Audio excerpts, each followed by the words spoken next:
श्री परमात्मने नमः। ओम श्री गुरुभ्यो नमः। ओम मातृशक्तये नमः। ओम असतो मा सद्गमय तमसो मा ज्योतिर्गमय मृत्योर्मामृतंगमय। ओम शांति शांति शांति।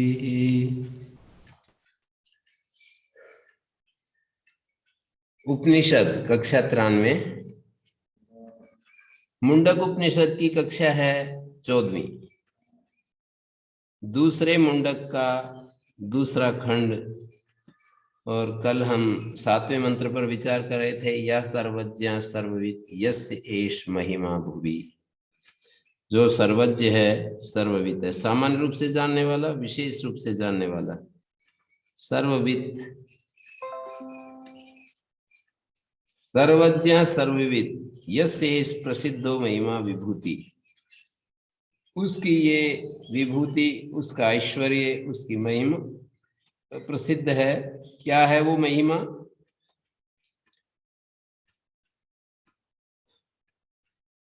उसकी यही महिमा है कि उसके प्रशासन में द्यावा पृथ्वी अपने एक व्यवस्था में है। सूर्य चंद्रमा जिसके शासन में अलाद चक्र की तरह निरंतर घूम रहे हैं, जिसके शासन में नदियां और सागर अपने विषय का अतिक्रमण नहीं करते, स्थावर और जंगम जिसके शासन में नियत हैं, ऋतुएं और अयन, दक्षिणायन उत्तरायण और वर्ष जिसके शासन का अतिक्रमण नहीं करते, कर्तारः कर्माणि फलम च, कर्म करने वाले कर्म और उनके फल जिसके शासन से स्वम सम कालम नाति वर्तन्ते, अपने काल का अतिक्रमण नहीं करते। ये सारी उसकी महिमा है। कर्म फल की व्यवस्था जो है, कर्म करने वाले और विविध जो कर्म हैं और उनका जो फल है, ये सब उसके अनुशासन में अपने अपने समय पर ठीक से घटित होते हैं। भुवि लोके, लोक में जिसकी महिमा, एस सर्वज्ञ एवं महिमा देवा, इस प्रकार का वो देव है, ऐसी महिमा वाला वो देव है। लोक में उसकी महिमा प्रख्यात है। दिव्ये ब्रह्मपुरे ही ऐसा व्योमनी आत्मा प्रतिष्ठिता। दिव्ये द्योतनवती सर्वबोध प्रत्यय कृत द्योतने ब्रह्मपुरे। सभी जो बौद्ध प्रत्यय हैं उनके द्वारा किया गया जो हमें प्रकाश, ज्ञान का प्रकाश होता है, हम विविध प्रकार के बुद्धि में जो ज्ञान आते हैं इंद्रियों के माध्यम से और बुद्धि मन के माध्यम से जो विविध प्रतीतियां होती हैं, वो दिव्य द्योतनवती, उस द्योतनवान ब्रह्मपुरे, ब्रह्म मानी चैतन्य स्वरूपेण, ब्रह्मणो अत्र चैतन्य स्वरूपेण नित्याभिव्यक्तत्वात् ब्रह्मणापुरम हृदय पुंडरीकम। ब्रह्म का जो पुर है, जो हृदय पुंडरीक है, वो ब्रह्म का पुर है। उस हृदय पुंडरीक में जो व्योम है, हृदय पुंडरीक में जो व्योम है, तस्मिन् व्योमनि आकाशे हृत पुंडरीक मध्यस्थे प्रतिष्ठिता इव उपलभ्यते। हृदय पुंडरीक के मध्य में वो उपलब्ध होता है। यहाँ पर पहले ब्रह्मपुर, ब्रह्म के पुर में माने हृदय पुंडरीक में, उसमें जो आकाश है माने अव्याकृत आकाश है, अव्याकृत जो स्वरूप है, उस अव्याकृत में जो आत्मा है वो प्रतिष्ठित है। अव्याकृत आकाशे आत्मा प्रतिष्ठित है, आत्मा प्रतिष्ठित है।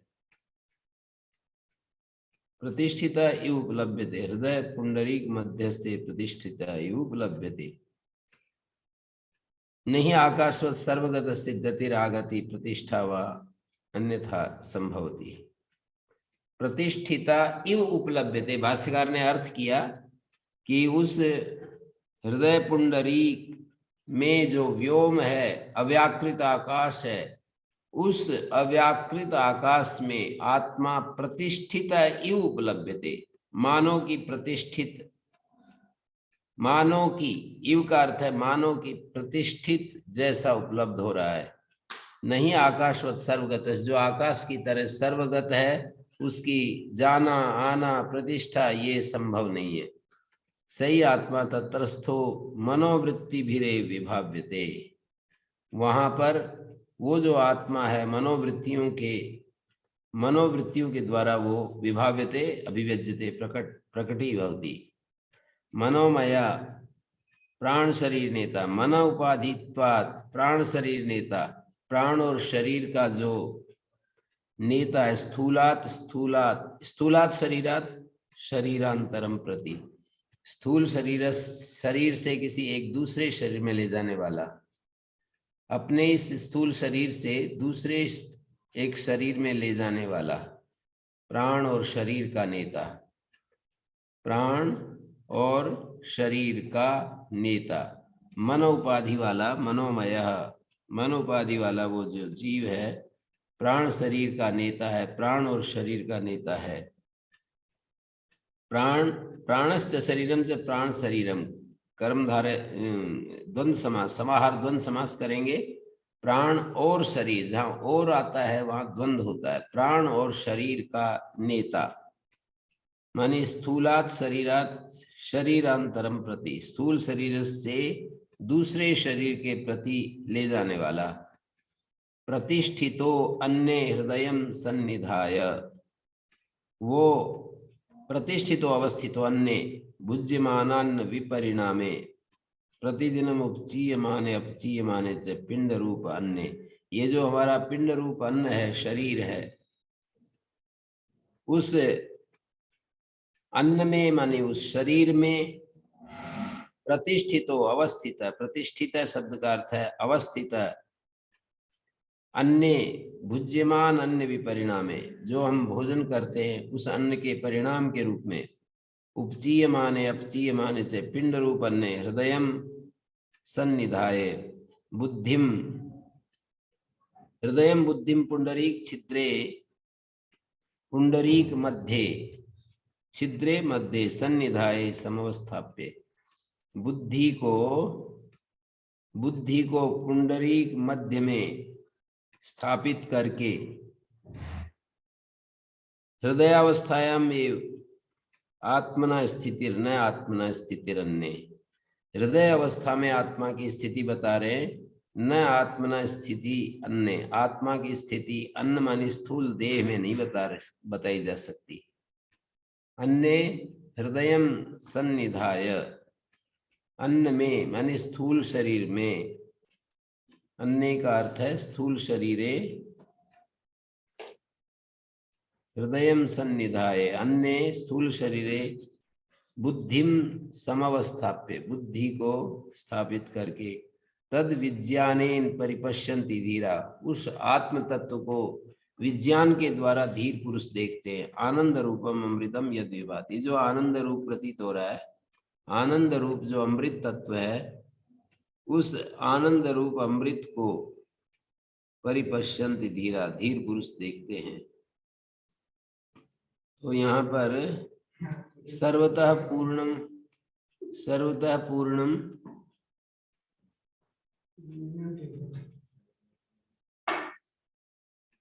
सर्वतः पूर्णम, सब तरफ से परिपूर्ण जो है, आनंद रूपम अमृतम यद विभाति, मनोमया प्राण शरीर नेता प्रतिष्ठित अन्य स्थूल शरीरे बुद्धिम आश्रित्य हृदयम सन्निधाय, बुद्धिम सन्निधाय समवस्थाप्य, बुद्धि का आश्रय लेकर के। तो ऐसे उस आत्म तत्व को विज्ञान के द्वारा देखते हैं। विज्ञान का अभिप्राय है यहाँ पर शास्त्र आचार्य उपदेश जनित ज्ञान के द्वारा, विशिष्ट ज्ञान के द्वारा। तदात्म तत्व विज्ञानेन परिपश्यन्ति, उस आत्म तत्व को विज्ञान के द्वारा देखते हैं। तत् शब्द से उसको, उसको किसको? तद आत्म तत्वम, उस आत्म तत्व को विज्ञान के द्वारा, शास्त्र और आचार्य उपदेश जनित जो ज्ञान है उसके द्वारा शम दम ध्यान सर्व त्याग वैराग्य उद्भूतेन ज्ञानेन, शम दम ध्यान सर्व त्याग और वैराग्य से उत्पन्न जो ज्ञान है उससे देखते हैं। सर्वथा पूर्णम पश्यन्ति उपलभन्ते धीरा विवेकिना, धीर पुरुष उसको देखते हैं। आनंद रूपम अमृतम यद विभाति, जो आनंद रूप अमृत है जो प्रकाशित हो रहा है उसको देखते हैं। यानी विज्ञान के द्वारा, कैसा विज्ञान? जो शास्त्र आचार्य उपदेश से उत्पन्न होता है। समदम तितिक्षा श्रद्धा सर्वस्व त्याग और वैराग्य से जो ज्ञान उत्पन्न होता है, उस ज्ञान के द्वारा उस आत्म तत्व को देखते हैं धीर पुरुष, जो कि आनंद स्वरूप है। और पहली पंक्ति में ये कह दिया, मनोमया, ये जो जीव है, प्राण शरीर नेता प्रतिष्ठिता समवस्थिता अन्य शरीरे स्थूल शरीरे हृदय बुद्धिम सन्निधाय, बुद्धि को समवस्थाप्य, बुद्धिम सन्निधाय समवस्थाप्य। हृदयावस्थानम एवं आत्मा स्थिति, हृदय में अवस्थित होना यही आत्मा की स्थिति है। न आत्मा स्थिति अन्य, आत्मा की सीधी स्थिति अन्न में नहीं है, स्थूल देह में नहीं है, हृदय में उसकी उपलब्धि, हृदय में उसकी उपलब्धि को ही यहाँ पर उसका इस अन्न में माने स्थूल देह में उसकी स्थिति बताई जा रही है। भिद्यते हृदय ग्रंथि छिद्यन्ते सर्व संशया क्षीयन्ते चास्य कर्माणि तस्मिन् दृष्टे परावरे। हृदय की गांठें जब सारी छिन्न भिन्न हो जाती हैं और सारे संशय छिन्न भिन्न हो जाते हैं, भिद्यते हृदय ग्रंथि छिद्यन्ते सर्व संशया, सारे संशय छिन्न भिन्न हो जाते हैं। क्षीयन्ते चास्य कर्माणि, और कर्म जब क्षीण हो जाते हैं, तस्मिन् दृष्टे परावरे, उस परावर के देख लेने पर ये घटनाएं घटती हैं। 1 2 3 घटनाएं घटती हैं, ये बताया। तस्मिन् दृष्टे परावरे, पर और अवर, परावर, पर मानी कारण रूपम और अवर मानी कार्य के रूप में। तस्मिन् परावरे साक्षाद अहम अस्मि इति दृष्टे संसार कारणोच्छेदात् मुच्यते, संसार कारण के उच्छेद होने से मुक्त हो जाता है। अस्य परमात्म ज्ञानस्य फलमिदम अभिधीयते, परमात्म ज्ञान का क्या फल होता है वो यहाँ पर बता रहे हैं। भिद्यते हृदय ग्रंथि अविद्या वासना प्रचयो बुद्ध्याश्रय कामा, अविद्या भिद्यते हृदय ग्रंथि, अविद्या वासना का जो ये प्रचय है उसको यहाँ पर कह रहे हैं भिद्यते हृदय ग्रंथि। बुद्ध्याश्रय कामा, बुद्धि में रहने वाला, बुद्धि आश्रय है जिसका, बुद्धि आश्रय है जिसका ऐसा काम, बुद्धि में काम रहता है। कामा ये से हृदयश्रिता, हृदयाश्रयो असो न आत्माश्रय, ये कामना जो है आत्मा के आश्रय से नहीं रहती, हृदय के आश्रय से रहती है। विद्यते भेदम विनाशम आयाति, विनाश को प्राप्त, भेद शब्द का अर्थ विनाश, विनाश को प्राप्त हो जाती है। छिद्यन्ते सर्व संशया, सर्व ज्ञ विषय संशया, ज्ञ के विषय में जो संशय हैं वो छिन्न भिन्न हो जाते हैं। लौकिका नाम आमरणातु गंगा स्रोतोवत प्रवृत्ता, लौकिक लोगों के मरण पर्यंत गंगा स्रोत की तरह संशय बने ही रहते हैं, एक के बाद एक संशय छिन्न भिन्न नहीं हो पाते। लौकिका नाम आमरणातु गंगा स्रोतोवत, गंगा स्रोत की भांति संशय बने रहते, प्रवृत्ता विच्छेदम आयांति, वे सबके सब संशय विच्छेद को प्राप्त हो जाते हैं। अस्य विच्छिन्न संशय से निवृत्त अविद्या से, जिसकी अविद्या निवृत्त हो गई है, संशय नष्ट हो गया है, यानी विज्ञानोत्पत्ति प्राक्तनानि, जो विज्ञानोत्पत्ति से पहले जन्मांतरे च प्रवृत्त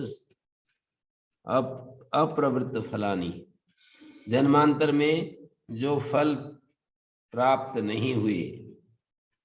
विज्ञानोत्पत्ति प्राक्तनानि, विज्ञानोत्पत्ति से पहले, जन्मांतरे च अप्रवृत्त फलानि, जन्मांतर में जो अप्रवृत्त फल वाले, ज्ञानोत्पत्ति सहभाविनी च क्षीयन्ते कर्माणि, ज्ञानोत्पत्ति के साथ होने वाले जो कर्म है, कर्म वासनाएं, वो क्षीण हो जाती हैं। क्षीयन्ते चास्य कर्माणि की व्याख्या कर रहे हैं भाष्यकार। अस्य विच्छिन्न संशय से निवृत्त अविद्या से, जिसकी अविद्या निवृत्त हो गई है, संशय निवृत्त हो गए हैं, यानी विज्ञानोत्पत्ति प्राक्तनानि, विज्ञानोत्पत्ति से पहले जन्मांतर में जो जिनका फल नहीं मिला, अप्रवृत्त फलानी, ज्ञानोत्पत्ति सहभाविनी च क्षीयन्ते कर्माणि, ज्ञानोत्पत्ति के साथ होने वाले जो कर्म है वो क्षीण हो जाते हैं। ज्ञानोत्पत्ति के साथ होने वाले कर्म क्षीण हो जाते हैं। जन्मांतरे च अप्रवृत्त फलानी, जन्मांतर में जो कर्म फल देने के लिए प्रवृत्त नहीं हुए, वे कर्म क्षीण हो जाते हैं।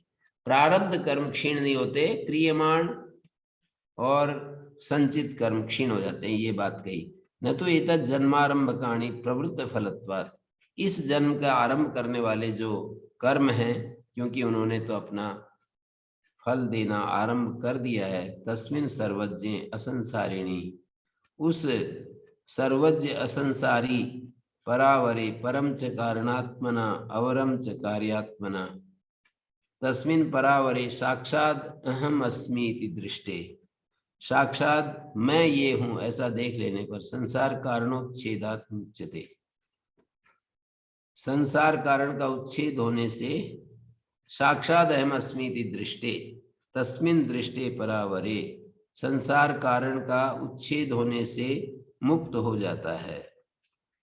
तस्मिन् दृष्टे परावरे, पर और अवर, कारण और कार्य, पर मानी कारण,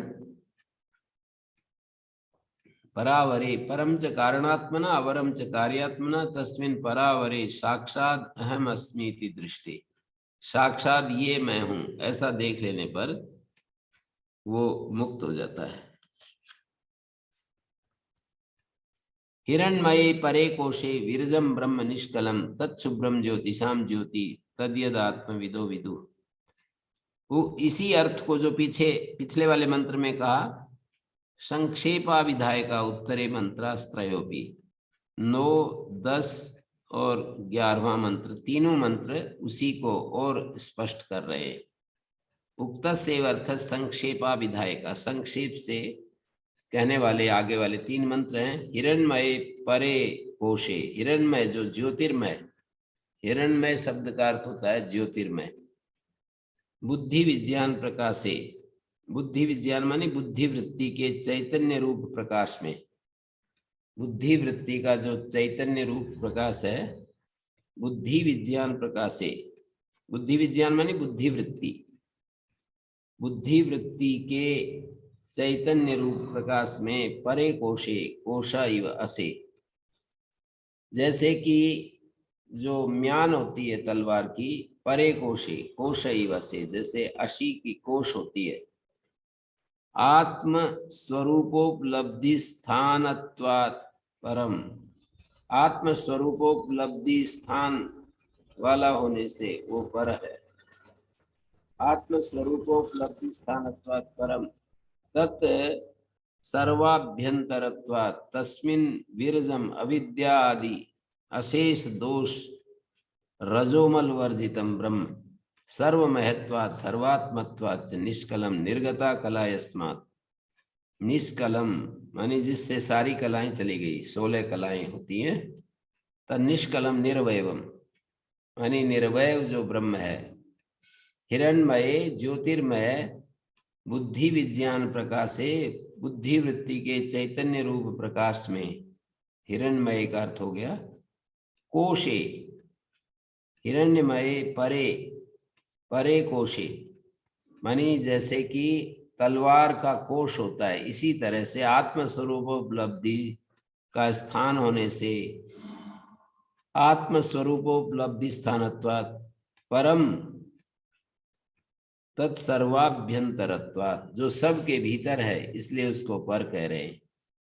तस्मिन् विरजम अविद्यादि अशेष दोष रजोमल वर्जितम। अविद्यादि संपूर्ण जो दोष रूपी रजोमल से वर्जित ब्रह्म है, सर्वमहत है, निष्कल है, निर्वय है। तत्शुभ्रम ज्योतिषाम ज्योति यस्मात् विरजम निष्कलम अतः तत्शुभ्रम शुद्धम ज्योतिषाम सर्व प्रकाशात्मनाम।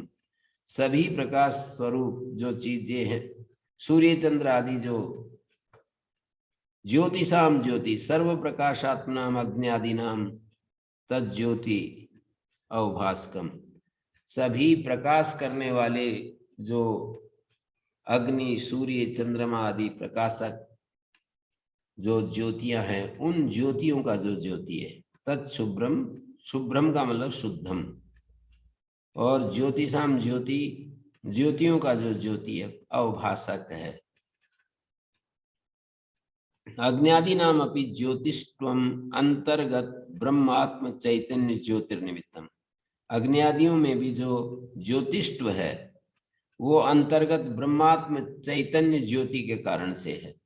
तद्धि परम ज्योति, वो जो परम ज्योति है, यद अन्य अनवभाष्यम, जो किसी दूसरे से अवभाषित नहीं होती है, उसी से वे ज्योतियां अवभाषित होती हैं।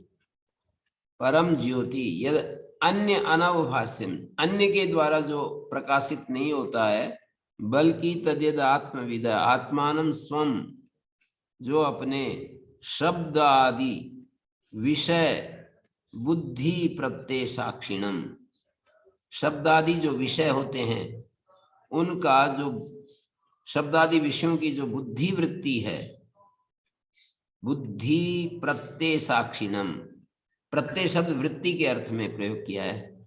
शब्दादि विषय वाली जो बुद्धि है, उस बुद्धि वृत्ति, बुद्धि प्रत्यय साक्षिणम, बुद्धि वृत्ति का जो साक्षी है, ये विवेकिना विदु, जो जानते हैं, तय आत्मविदः तद्विदु, आत्म प्रत्यय अनुसारिणः, आत्मज्ञान के अनुसारी, आत्म प्रत्यय अनुसारिणा, आत्मज्ञान के अनुसार अपने स्वरूप को, आत्मज्ञान के अनुसारी जो हैं वे, यस्मात् परम ज्योति तस्मात् सैव तद्विदु नेतरे बाह्यार्थ प्रत्यानुसारिणा। यस्मात् परम ज्योति तस्मात् तैव तद्विदु, उस आत्मा को जानते हैं, दूसरे जो बाह्यार्थ प्रत्यय अनुसारी हैं वो उसको नहीं जानते। बाह्यार्थ प्रत्यय अनुसारिणा शब्द का अर्थ होता है जो बाह्य जगत के विषयों के अनुसार जो ज्ञान हो रहा है उसको देखने वाले नहीं। बाह्यार्थ प्रत्यय अनुसारिणा प्रथमा बहुवचन है। बाह्य ज्ञान के, जैसे आंख किसी एक एक रूपवान चीजों को देखती है, कान शब्दों को सुनता है और उससे ज्ञान होता है, और इसी तरह से अलग अलग बाह्यार्थ प्रत्यनुसारिणा ये भवंती ते आत्म तत्वम न विदु। वहीं पर जो रह जाते हैं, जो बाह्य इंद्रिय विषयों से ज्ञान होता है, उसी ज्ञान में जो खोए रहते हैं, वे उस आत्मा को नहीं जानते। कौन जानते हैं? तो इसके लिए भाष्यकार ये कह रहे हैं, आत्मानं स्वम शब्दादि विषय बुद्धि प्रत्यय साक्षिणम, जो अपना शब्दादि विषय बुद्धि वृत्ति का साक्षी है, ये विवेकिनो विदु, जो विवेकी जन जानते हैं, उस बुद्धि वृत्ति के साक्षी स्वरूप को जो जानते हैं, विजानंती ते आत्मविदा, उन्हीं को आत्मविद कहते हैं।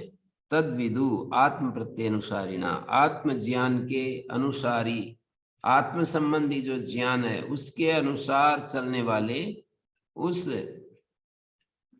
तत्व को, आत्म तत्व को जानने वाले होते हैं। तो यहाँ पर हिरण्मय परे कोशे, हिरण्मय जो परे कोशे बुद्धि विज्ञान के प्रकाश में, बुद्धि वृत्ति के चैतन्य रूप प्रकाश में, विरजम ब्रह्म निष्कलम, जो विरज ब्रह्म है, रजोमल रहित ब्रह्म है, निष्कल है, निर्वय है, वो शुद्ध है, ज्योतियों का ज्योति है। तद यद आत्मविदो विदु, तत् उसको आत्मज्ञानी लोग जानते हैं। मानी आत्म प्रत्यानुसारी होकर के उसको जानते हैं। आत्मा के साथ बुद्धि वृत्ति जब एकीभूत हो जाती है तो उस आत्मा, उस बुद्धि में उस चैतन्य का प्रकाश होता है। एक बुद्धि में विषय आते हैं और वो भी एक ज्ञान की स्थिति होती है। तो बुद्धि में जो विषय आते हैं, शब्द स्पर्श रूप रस गंध आदि, तो वहां पर बाह्यार्थ प्रत्यय अनुसारी स्थिति होती है। और जब ये विषय नहीं होते हैं कोई भी, जैसे शब्द स्पर्श रूप रस गंध, ये पांचों इंद्रिय विषय जब चुप हो गए तो उस स्थिति में बाह्यार्थ प्रत्यानुसारी न, जब ये पांचों विषय शांत हो गए तो उस समय क्या होता है, ये बाह्यार्थ प्रत्यय अनुसारी न, ये सब के सब जब शांत हो गए तो आत्मज्ञान घटित होता है। आंख रूप को देख रही है, कान शब्दों को सुन रहे हैं, त्वचा स्पर्श का बोध कर रही है, रसना रस ले रही है। ये जब ज्ञान होता है, अलग अलग इंद्रियों से जब ज्ञान होता है तो आत्मा का ज्ञान नहीं होता है। वृत्ति ज्ञान होता है तो बाह्य वृत्तियों का ज्ञान होता है। आत्मज्ञान रूप वृत्ति तब घटित होती है जब बाह्य विषय हमारी बुद्धि वृत्ति में नहीं होते हैं। बाह्य विषय हमारी बुद्धि वृत्ति में नहीं होते हैं तब आत्मज्ञान घटित होता है। विषय विज्ञान, आत्मविज्ञान एक समय में एक ही घटित होता है। या तो विषय विज्ञान होगा, और विषय विज्ञान नहीं होता है तो आत्मविज्ञान घटित होता है। उसी को मंत्र में कहा, वो शुभ्र है, ज्योतियों का ज्योति है। तद्यद आत्मविदो विदु, आत्मज्ञानी लोग उसको जानते हैं। उस आत्मविद तद विदु, उसको जानते हैं। आत्म प्रत्यानुसारी न जना, यस्मात् परम ज्योति तस्मात् तैव तद विदु। वो परम ज्योति है, सभी ज्योतियों से परे है वो, इसलिए वे उसको जानते हैं। दूसरे जो बाह्यार्थ प्रत्यय अनुसारी हैं वो वहीं रह जाते हैं। वो आत्मा जो सबसे परे है, सबसे अंतरतम है, सबसे अंतरतम जो आत्मा है उसको ये लोग नहीं जान पाते हैं। कथम तद ज्योतिषाम ज्योति, वो ज्योतियों का ज्योति कैसे है, तो उसको बता रहे, न तत्र सूर्यो भाति तस्मिन् स्वात्म भूते ब्रह्मणि सर्वाभास्कोपि सूर्यो न भाति। उस स्वात्म भूत जो आत्म स्वरूप को प्राप्त, हमारा जो आत्मा ही है, उस ब्रह्म में सर्वाभासको भी सूर्यो न भाति। सर्वाभासक न भाति, निजंतार्थ का अध्ययन करके इसका व्याख्यान होगा। सर्वार्थ भास्को भी सूर्यो न भासयति न प्रकाशयति, तद ब्रह्म न प्रकाशयति। भाति का मतलब है प्रकाशयति। आत्म भूत जो ब्रह्म है, हमारा आत्म स्वरूप ही जो ब्रह्म है, सर्वाभासक सूर्य भी उस ब्रह्म को प्रकाशित नहीं करता है। सही तस्यैव भासा सर्वम अन्यत् अनात्म जातम प्रकाशयति। वो जो सूर्य है, तस्यैव भासा, उस आत्मा के ज्योति से ही सर्वम अन्यत् अनात्म जातम, सारे अनात्म जात को प्रकाशित करता है। न तत्र सूर्यो भाति न चंद्र तारकम नेमा विद्युतो भांति कुतोयम अग्नि। पहली पंक्ति में सूर्य उसको प्रकाशित नहीं करता, चंद्र तारागण उसको प्रकाशित नहीं करते, विद्युत भी उसको प्रकाशित नहीं करती, कुतोयम अग्नि, ये अग्नि भी उसको प्रकाशित नहीं करती। ये सब चीजों का प्रकाश कराती है सूर्य। जैसे ही उदय होता है, रात के अंधेरे में हमको कुछ भी भेद प्रतीत नहीं होता, बस अंधकार अंधकार दिखाई देता है। लेकिन जैसे ही सूर्योदय होता है तो सारे पदार्थ हमें दिखने लगते हैं। यही है सर्वाभासक सूर्य। सूर्य सब चीजों को हमें दिखा देता है। तो ये कह रहे हैं, न तत्र सूर्यो भाति, न चंद्र तारकम, ये विद्युत चंद्र तारागण अग्नि हम जिसको देख रहे हैं अग्नि, ये सब नहीं प्रकाशित करते हैं उस ब्रह्म को। यद्यम जगत भाति तत्तमेव परमेश्वरम स्वतो भारूपत्वात् भांतम दीप्यमानम अनुभाति अनुदीप्यते। ये जगत जो प्रकाशित हो रहा है, यद्यम जगत भाति तत्तमेव परमेश्वरम स्वतो भारूपत्वात्, वो परमेश्वर जो स्वतः भारूप है उसके भांतम दीप्यमानम अनुभाति, वो जब दीप्यमान हो रहा है तब ये जगत अनुदीप्त हो रहा है, जगत प्रकाशित हो रहा है। यथा जैसे जलोन्मुख आदि अग्नि संयोगाद अग्निम दहंतम अनुदहति न स्वतः, जैसे कोई गर्म जल होता है या उल्मुख होता है, जैसे कोई जलता हुआ अंगारा होता है, लकड़ी जल रही होती है, उसको उल्मुख बोलते हैं। अग्नि संयोगाद अग्निम दहंतम अनुदहति, जल अग्नि के संयोग से या कोई उल्मुख जो है अग्नि के संयोग से दहंतम अनुदहति, वो दहन कर रहा होता है और तब अनुदहति न स्वतः। तद्वत् तस्यैव भासा दीप्त्या सर्वमिदं सूर्यादि जगत विभाति, उसी की दीप्ति से सारा ये सूर्यादि जगत दीप्त हो रहा है। न स्वतः तद्वत् तस्यैव भासा दीप्त्या, उसी की दीप्ति से सारा सूर्यादि जगत विशेष रूप से प्रकाशित हो रहा है। तमेव भांतम अनुभाति सर्वम, उसके प्रदीप्त होते हुए ये सब दीप्यमान हो रहा है। तमेव भांतम, तब मानी आत्म तत्व के प्रकाशित होते हुए अनुभाति सर्वम, ये सारा प्रकाशित हो रहा है। तदेव ब्रह्म भाति च विभाति च तस्य भाषा सर्वम इदम विभाति, उसी की दीप्ति से सर्वम इदम, वो ब्रह्म भाति च विभाति च कार्यगतेन विविधेन भाषा, अतः तस्य ब्रह्मणो भारूपत्वं सतो अवगम्यते। वो ब्रह्म जो है दीप्त हो रहा है और विशेष रूप से दीप्त हो रहा है। कार्यगतेन विविधेन भाषा, कार्यगत जो विविध भास हैं, कार्यगत अलग अलग जो विविध भास है, तस्य ब्रह्मणो भारूपत्वं सतो अवगम्यते, कहीं से ये भास ये दीप्ति आई है, कार्यगत भास से उस ब्रह्म का भारूपत्व स्वतः ही हमें पता चल जाता है। नहीं स्वतो अविद्यमानम भासम भासनम, स्वतः अविद्यमान जो भासन है वो अन्य से कर तुम शक्नोति, अन्य से स्वयं जो अविद्यमान भासन है प्रकाशन है वो अन्य को कैसे प्रकाशित कर सकता है। जैसे ये मिट्टी किसी अन्य को प्रकाशित नहीं कर सकती है क्योंकि उसमें प्रकाश नहीं है, तो उतना ही प्रकाश है उसमें मिट्टी में कि वो दूसरे को दिखाई दे जाए, बस उसमें भी है प्रकाश पर उतना प्रकाश है कि दूसरे को दिख जाए, वो किसी दूसरी वस्तु को नहीं दिखाती। जैसे लाइट होती है या जलती हुई अग्नि होती है, वो स्वयं भी दिख रही है और दूसरी चीजों को भी दिखाती है। तो इसमें ये दिखाना चाह रहे हैं कि स्वतः विद्यमान जो प्रकाश है वो अन्य को नहीं कर सकता है। घटादि नाम अन्य उभासकत्वात्, भासकत्व दर्शनात्, जो घटादि पदार्थ होते हैं वो दूसरे को प्रकाशित नहीं करते। अंधेरे में घट रखा होता है तो दूसरे किसी घट को प्रकाशित नहीं करता, किसी दीवार को प्रकाशित नहीं करता, पास में रखी हुई कोई दूसरी वस्तु को प्रकाशित नहीं करता।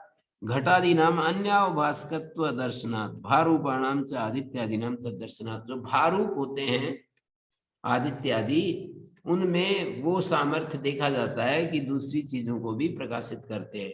इसी तरह से आत्मा में जो ज्योति है वो सूर्य आदि को प्रकाशित करने, प्रकाश युक्त करने में समर्थ होती है, स्वतः उनमें वो सामर्थ्य नहीं है।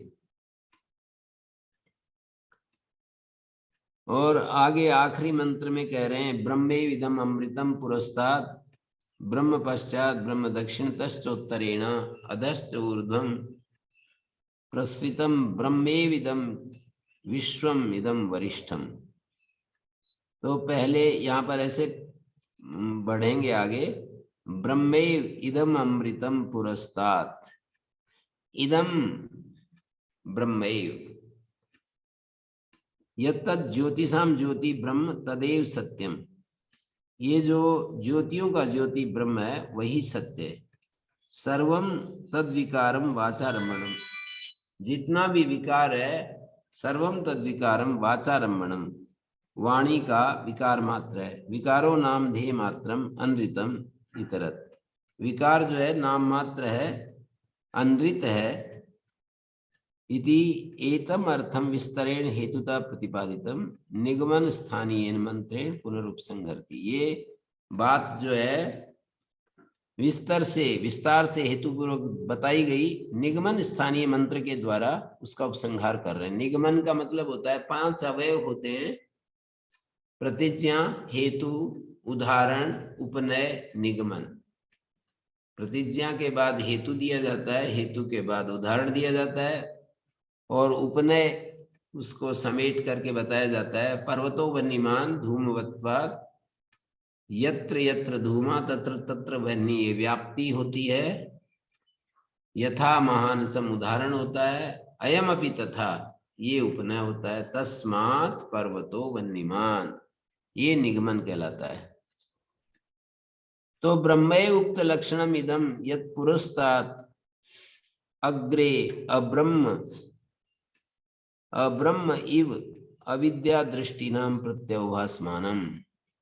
अविद्या दृष्टि वालों के लिए जो अब्रह्म प्रतीत हो रहा है, इदम सर्वम, इसका उद्देश्य विधेय के अनुसार जो अर्थ होगा, ब्रह्मेविदम अमृतम पुरस्तात्, इदम का पहले प्रयोग करेंगे, ब्रह्म का बाद में प्रयोग करेंगे।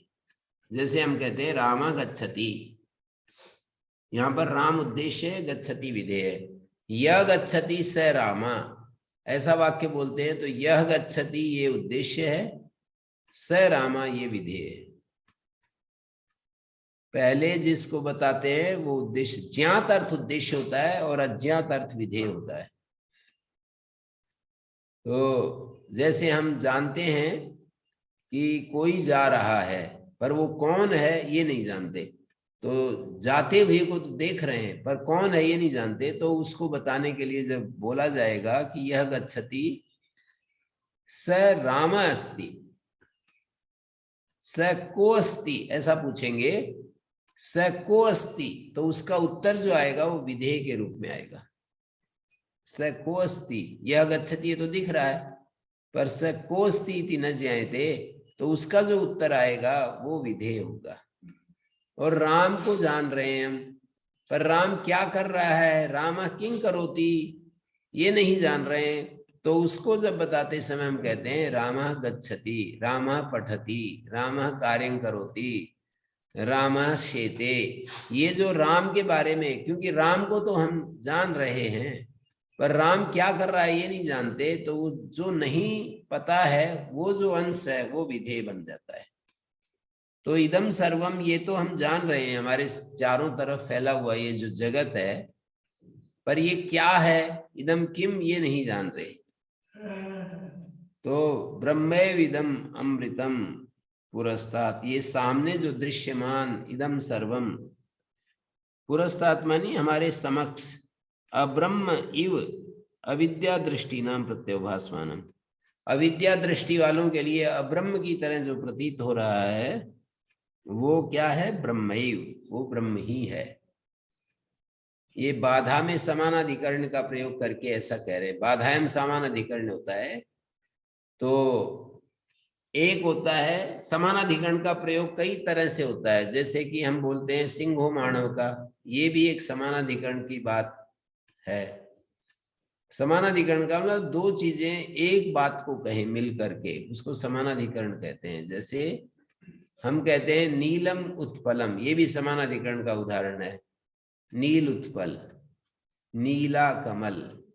इसी तरह से समानाधिकरण का एक उदाहरण होता है प्रकृष्ट प्रकाशस चंद्र, प्रकृष्ट प्रकाश वाला चंद्रमा।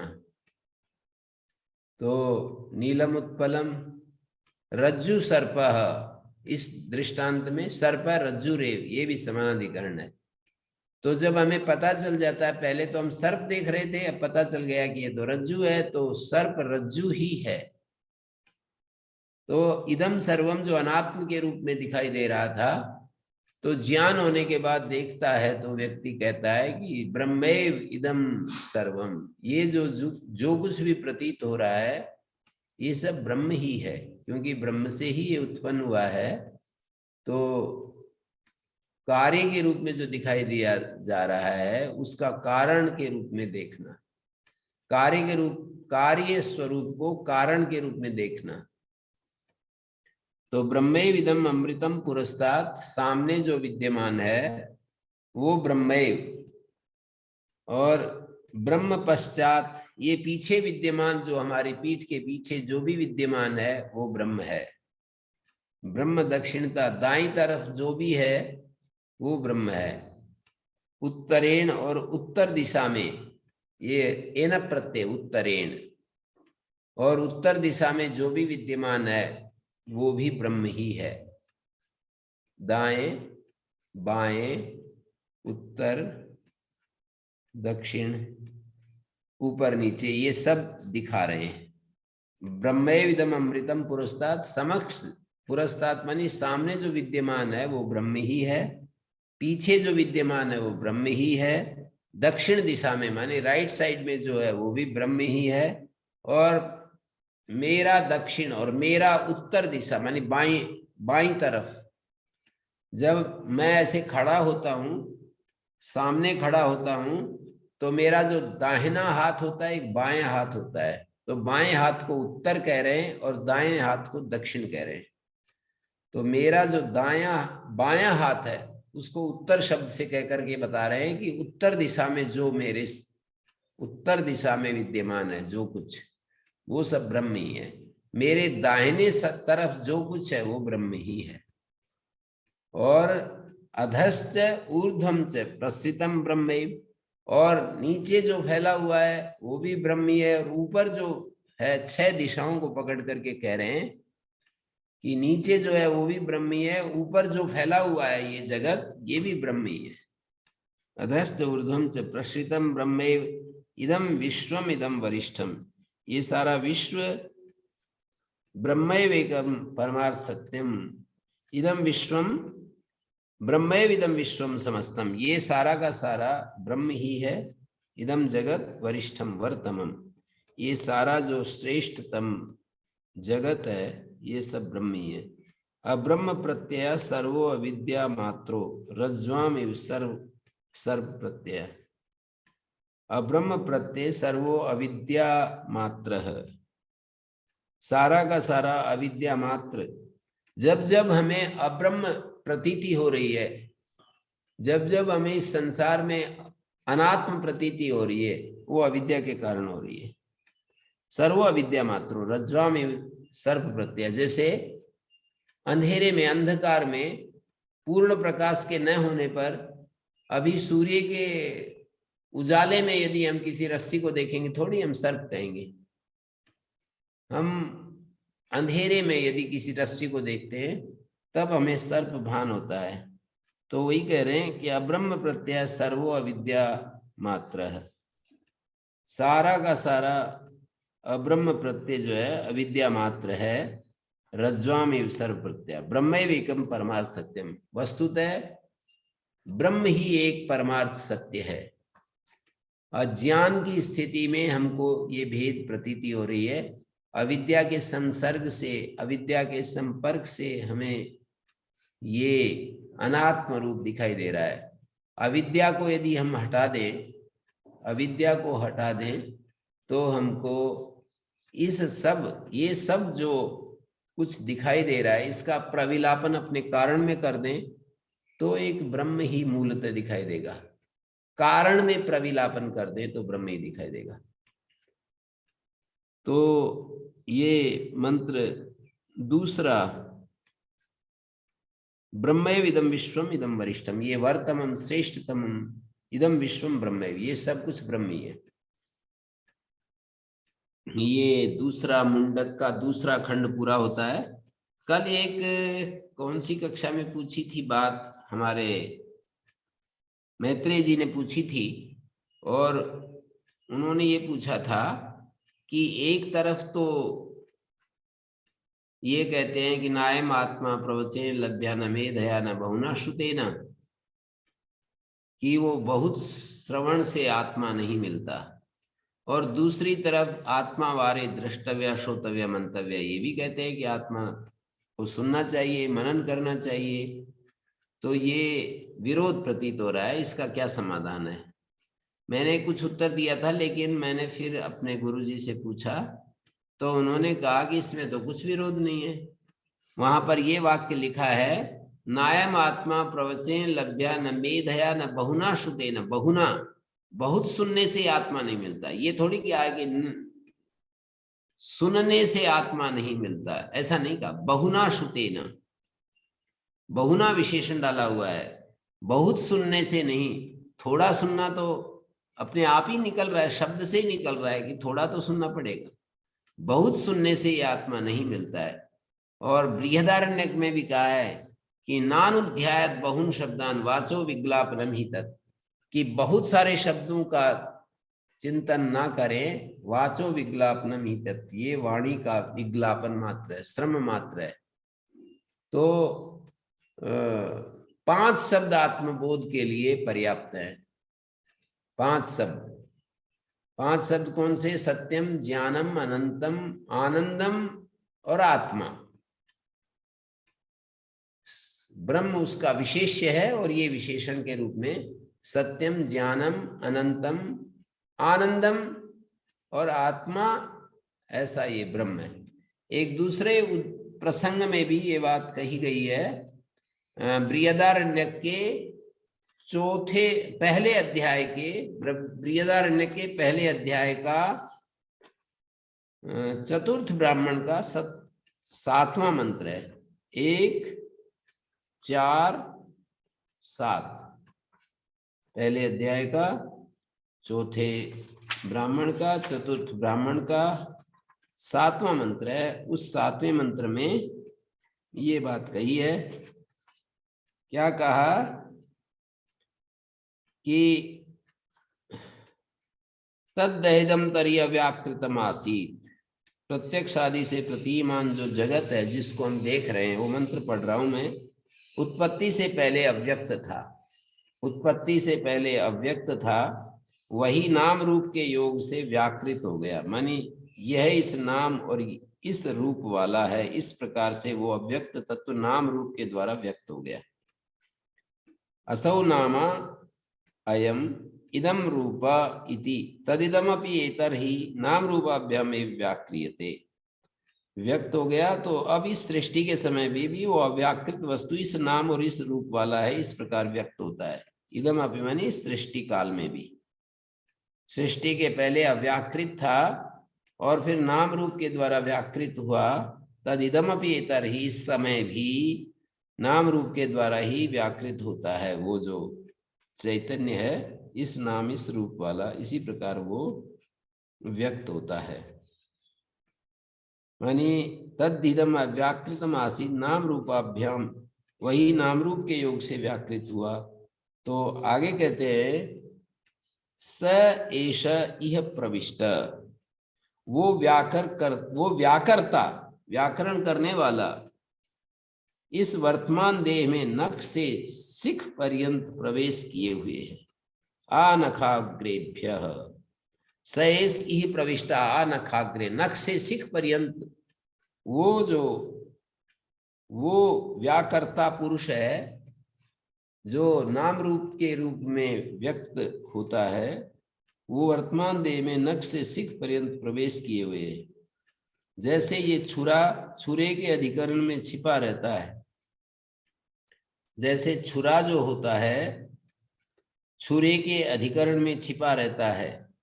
छुरा यथा छुरा, जैसे कि छुरा होता है, दृष्टांत दे रहे हैं कि जैसे छुरा होता है, छुर धाने अवहिता, छुरा जो है छुरे के अधिकरण में, माने छुरा जहां रखते हैं उसमें छिपा रहता है। विश्व का भरता अग्नि अपने आश्रय काष्ठ आदि में गुप्त रहता है। विश्वम भरो वा विश्वम भर कुलाए तम न पश्यन्ति, उसको नहीं देखते हैं। अक्ष्णो ही स, क्योंकि वो असंपूर्ण है, उसे देख नहीं पाते। अग्नि जो है वो अपने काष्ठ आदि में गुप्त रहता है, वो असंपूर्ण है, वह असंपूर्ण है। कौन असंपूर्ण है? जो हमें प्रतीत होता है वो पूरा आत्मा का स्वरूप नहीं है। आगे कहते हैं अकृष्णो ही से प्राणन एव प्राणो नाम भवति, केवल प्राणन क्रिया करते हुए को हम प्राण कहते हैं। ये पूरा आत्मा का स्वरूप हमारे सामने नहीं आता है। और वदन वाक भवति, बोलते हुए वाक होता है आत्मा। आत्मा जो है वाक के रूप में प्रस्तुत हो जाता है जब बोलने की क्रिया करता है। पश्यन चक्षु, और जब देखने की क्रिया करता है तो चक्षु रूप में प्रस्तुत हो जाता है। शृण्वन श्रोत्रम, सुनता हुआ वो श्रोत्र के रूप में प्रस्तुत हो जाता है आत्मा। मनमानो मना, मनन क्रिया करता हुआ मन के रूप में प्रस्तुत होता है। तानी अस्सी तानी कर्म नाम ध्यानी, ये आत्मा के कार्मिक नाम है, कर्म नाम ध्येय हैं। कर्म के कारण से अलग अलग नाम होते हैं। सयो अतः एक एकम उपासते न से वेद, इन सबको एक एक करके जो उपासना करता है उसको संपूर्ण रूप से नहीं जानता। जैसे प्राण के रूप में उसको देखता है आत्मा को, तो वो एक अवयव को देखा उसने, संपूर्ण को नहीं देखा। एक एक इन भवती आत्मा न स वेद अकृष्णो ही ऐसो, वो अकृष्ण है, अतः एक एक भवती आत्मा इत्ते उपासित, वो असंपूर्ण। वैसी स्थिति में वो केवल एक एक विशेषण से युक्त है। एक एक भवती, एक एक विशेषण के साथ युक्त होता है। भवती आत्मा इत्ते उपासित तत्र ही ते सर्वे एकम भवन्ति, आत्मा ये आत्मा है, इस प्रकार से उस प्रजापति की उपासना करे, क्योंकि इसी आत्मा में सभी एक हो जाते हैं। आत्मा के रूप में जब उपासना करते हैं तो देखना, सुनना, चखना, जानना सब एक हो जाते हैं। तदेतत् पदनीयमस्य सर्वस्य, इन सब, ये जो सर्वानुभव सिद्ध आत्मा है वही इन सब जीवों का प्राप्तव्य है। पदनीयमस्य सर्वस्य एतेषां सर्वेषां, ये जो इन जानने योग्यों में से एतद आत्म तत्व पदनीयम प्राप्तव्यम यदयम आत्मा, जो ये आत्मा है ये प्राप्तव्य, अनेन ही तत्सर्वम वेद, ये इसके द्वारा ही सब कुछ जान लिया जाता है। जैसे कहते हैं ना, कौन सा वो तत्व है जिसको जान लेने पर सब जान लिया जाता है, तो अनेन ही तत्सर्वम वेद यथा वही पदेन अनुविंदन एतदेव कीर्तम श्लोकम विंदते। जैसे पद चिन्हों के द्वारा खोए हुए पशु को हम प्राप्त कर लेते हैं, ढूंढते ढूंढते पीछे पीछे चलते, वैसे ही जो पुरुष ऐसा जानता है वो इसके द्वारा इस आत्मा कीर्ति और इष्ट पुरुषों का समागम प्राप्त करता है। कीर्तिम श्लोकम विंदते, यहाँ पर कार्मिक नाम जो एक एक करके बताए और आत्मा उसका साझा नाम बताया, साझा नाम। तो इस तरह से हमें देखना होता है। माने एक आत्म शब्द से हम उसको जानते हैं, और सत्य ज्ञान अनंत ब्रह्म इससे जानते हैं। सत्यम ज्ञानम अनंतम और आनंदम, आनंदम ब्रह्मणो विद्वान, आनंदम ब्रह्मणो विद्वान, आनंद के रूप में ब्रह्म को जानते हैं, चैतन्य के रूप में ब्रह्म को जानते हैं। तो इसमें किसी का कोई प्रश्न है तो दूसरे खंड का पूरा हो रहा है। मानी ये जो मैत्रेय जी के प्रश्न का उत्तर मैंने दिया है, उन्होंने एक प्रश्न किया था कल, और उसको मैंने इसकी और खोज करके बताया कि बहुत सारे शब्दों की बजाय कोई एक ऐसा सामान्य शब्द पकड़ना चाहिए जिससे कि हम आत्म तत्व तक पहुंच जाएं। बहुत सारे शब्दों से नहीं, कोई एक सामान्य शब्द जिसमें सारे, जैसे मनुष्य एक सामान्य शब्द है, और बूढ़ा, जवान, स्त्री, पुरुष ये सब विशेष शब्द हैं, तो आत्मा को भी एक दृष्टांत वहां पर दिया गया है मैत्रेय ब्राह्मण में, शंख दृष्टांत दिया, दुंदुभी दृष्टांत दिया। तो वहां पर कहते हैं कि जैसे शंख का बजना होता है, अब यदि हम शंख की ध्वनि को नहीं जानते सामान्य रूप से, तो हम शंख के जितने भी शब्द निकलेंगे उनको हम पहचानेंगे नहीं कि ये शंख की आवाज हो रही है। हम जैसे गाय के रम्भाने को हम नहीं जानेंगे सामान्य रूप से, तो अलग अलग प्रकार के जो गाय के रम्भाने से, कभी जब वो हीट में आती है, गर्मी में आती है तो अलग प्रकार से रम्भाती है, और जब वो अपने बछड़े के लिए तो अलग प्रकार से, भूखी होती है तो अलग प्रकार से। तो अलग अलग स्थितियों में जो गाय का रम्भाना है उसको जानने के लिए हमको गो शब्द सामान्य जानना पड़ता है। अलग अलग अवसरों पर दुंदुभी बजाई जाती है। वीर रस के समय अलग प्रकार की दुंदुभी, शांत रस के समय अलग प्रकार की दुंदुभी, सामान्य मनोरंजन के लिए अलग प्रकार की दुंदुभी। लेकिन दुंदुभी सामान्य को जो नहीं जानता वो ये दुंदुभी के विशेष विशेष शब्द हैं कैसे जानेगा। तो इस अस्तित्व में जो विशेष विशेष हमको ज्ञान हो रहा है, आंख से अलग, नाक से अलग, कान से अलग, विशेष विशेष ज्ञान, इस समस्त ज्ञानों में एक सामान्य ज्ञान को यदि हम नहीं जानते हैं तो ये विशेष ज्ञान भी कैसे हो सकता है। जैसे मनुष्यत्व सामान्य को ना जाने और हम ये ब्राह्मण है, ये क्षत्रिय है, वैश्य है, मनुष्यत्व सामान्य सब में अनुस्यूत है, तब वो विशेष ज्ञान होता है। तो सामान्य जो सब में अनुस्यूत होता है उसको जानने से विशेष का भी ज्ञान हो जाता है।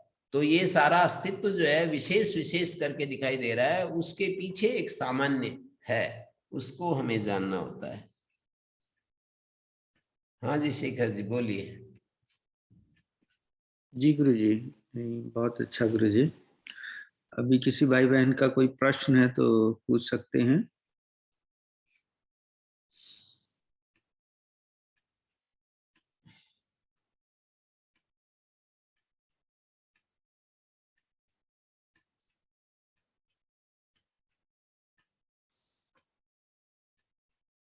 हाँ जी। जी गुरु जी, कोई प्रश्न नहीं है आज तो।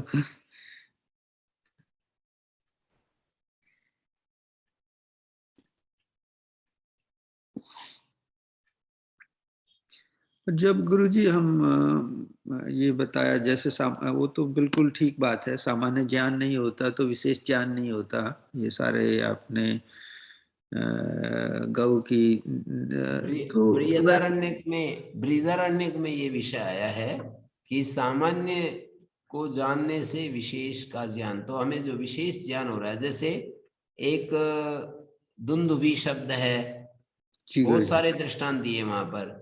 वीणा शब्द है, वीणा बजा, वीणा के बहुत सारे शब्द हैं ना, उन सारे शब्दों को हम नहीं पहचान सकते जब तक कि वीणा सामान्य को हम नहीं जानेंगे। वीणा के अलग अलग प्रसंगों में जो शब्द निकल रहे हैं वो तब जान पाते हैं कि ये वीणा सामान्य को हम जानते हैं। फिर एक दृष्टांत, फिर एक बात कही कि दुंदुभी शब्द, वीणा शब्द, शंख शब्द, शंख ध्वनि, इन सभी शब्दों में भी एक शब्दत्व सामान्य है। ये शब्द है, ये भी तब जान पाते हैं जब हम सामान्य शब्द जाति को जानते हैं। तो हम कहेंगे कि ये वीणा का भी शब्द है, ये दुंदुभी का भी शब्द है, ये इसका शंख का भी शब्द है। इस तरह से हम तब जान पाते हैं जब हम शब्दत्व से परिचित होते हैं, शब्द सामान्य से परिचित होते हैं। तो ऐसे ही इस दृष्टांत से जो ज्ञान विशेष और ज्ञान सामान्य, ज्ञान सामान्य तो आत्मा है और ज्ञान विशेष उसी आत्मा के अलग अलग रूप ज्ञान विशेष में अभिव्यक्त होते हैं। जैसे मनुष्यत्व ब्राह्मण में अभिव्यक्त हो रहा है, मनुष्यत्व क्षत्रिय में अभिव्यक्त हो रहा है, मनुष्यत्व वैश्य में अभिव्यक्त हो रहा है, शूद्र में अभिव्यक्त हो रहा है, मनुष्यत्व और भी निषाद चांडाल आदि में व्यक्त हो रहा है। तो मनुष्यत्व जो है हम सामान्य को जानेंगे तब विशेषों को जान पाते हैं। सामान्य के ज्ञान के बिना विशेष का ज्ञान असंभव है। इसी तरह से आत्म सामान्य को बिना जाने हम विशेष जो ये अनुभव करते हैं, अलग अलग ज्ञान अनुभव करते हैं, वो नहीं हो पाते।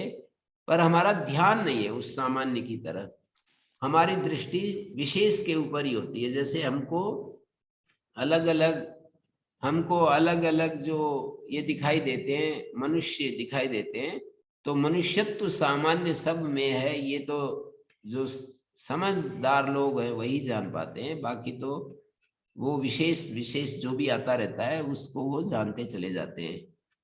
तो शास्त्र पढ़ने का यही प्रयोजन है कि हम सामान्य के साथ विशेषों को जाने, एक सामान्य जो धर्म है उसके साथ विशेष धर्मों को जाने।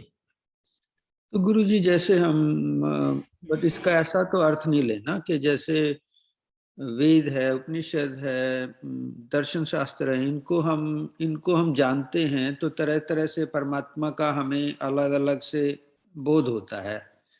ये भी परमात्मा है, ये भी है, ऐसे है उसका मतलब बहुत एक विस्तार रूप में तरह तरह से जानते हैं। तो हम उस बेस पे उसको जो सामान्य है उस पे होता है कि ये सभी कुछ परमात्मा है। नहीं, एक ज्ञान सामान्य, एक ज्ञान विशेष, ऐसे आप चलिए। मतलब जो भी ज्ञान हो रहा है, शास्त्र से हमारे को ज्ञान हो रहा है, इंद्रियों के माध्यम से ज्ञान हो रहा है, हमारे को बुद्धि के द्वारा जो ज्ञान हो रहा है, ये विशेष ज्ञान होता है। इस विशेष ज्ञान के मूल में ज्ञान सामान्य, वही आत्मा है। वही आत्मा है जो ज्ञान सामान्य के रूप में है, वही आत्मा है। ज्ञान विशेष में अनुस्यूत जो ज्ञान सामान्य, ज्ञान विशेष में जो फैला हुआ है, जैसे मनुष्यत्व सामान्य सभी मनुष्यों में अनुस्यूत है, इसी तरह से ज्ञान सामान्य सभी ज्ञान विशेषों में अनुस्यूत है। जी गुरु जी, नहीं ये मैं थोड़ा सा क्लियर कर रहा था कि जब हम तरह तरह से उस परमात्मा को जानते हैं तो वो उसका जो सामान्य ज्ञान है कि परमात्मा चेतन तत्व ये सभी में ही है, तो उसका बोध फिर उस बड़े विस्तार को जानने से सामान्य ज्ञान का पता चलता है ना गुरु जी, प्रैक्टिकली। हाँ, माने सामान्य के होने से ये सिद्ध हो रहा है कि कोई सामान्य है, तब ये विशेष हो रहा है। इस तरह से एक निश्चय हो रहा है हमारे को कि ये जो विशेष विशेष ज्ञान हो रहा है ना, ये तब हो रहा है जो कोई सामान्य रूप से ज्ञान है। ये इस निश्चय से फिर हम परमात्मा का प्रमेय निश्चय बोलते हैं, प्रमेय विषय निश्चय हो जाता है, भ्रांति रहित ज्ञान हो जाता है कि कोई सामान्य ज्ञान है जिसके चलते विशेष ज्ञान हो रहा है हमारे को। इस लॉजिक से उस परमात्मा विषयक निश्चय हो जाता है। श्रवण मनन निधिध्यासन, तो ये मनन के अंतर्गत आता है, इस तरह की शैली में विचार करना। श्रवण तो मंत्र में जो सीधा सीधा कहा जाता है उसको सुनना, और मनन ये लॉजिक दे करके और किसी चीज को प्रूव करना। जैसे उसकी महिमा इस विश्व में छाई हुई है, ये तो श्रवण हो गया। पर मनन क्या होगा? मनन होगा कि ये जो सूर्य चंद्रमा अपना काम कर रहे हैं उसी के कारण कर रहे हैं। नदियां पर्वत जो खड़े हैं, नदियां और समुद्र अपनी मर्यादा को नहीं लांघते उसी के कारण से। पर्वत अपने स्थिर रूप से खड़े, ये उसी के कारण से। ये सारे लॉजिक दिए जाते हैं। तो जो लॉजिक के द्वारा सिद्ध करते हैं वो प्रमेय के निश्चय के लिए होता है। तो ये भी एक लॉजिक है कि जो भी सामान्य है, सामान्य ज्ञान के बिना विशेष ज्ञान नहीं होता है। सामान्य ज्ञान जो है वही परमात्मा है। विशेष ज्ञान जो हो रहा है वो हमारे को ये पता चलता है कि इसमें सामान्य ज्ञान है। सामान्य ज्ञान का नाम ही आत्मा है, परमात्मा है, ब्रह्म है, ऐसा बताना चाह रहे हैं। सामान्य ज्ञान के बिना विशेष ज्ञान घटित नहीं हो सकता है। जी गुरु जी।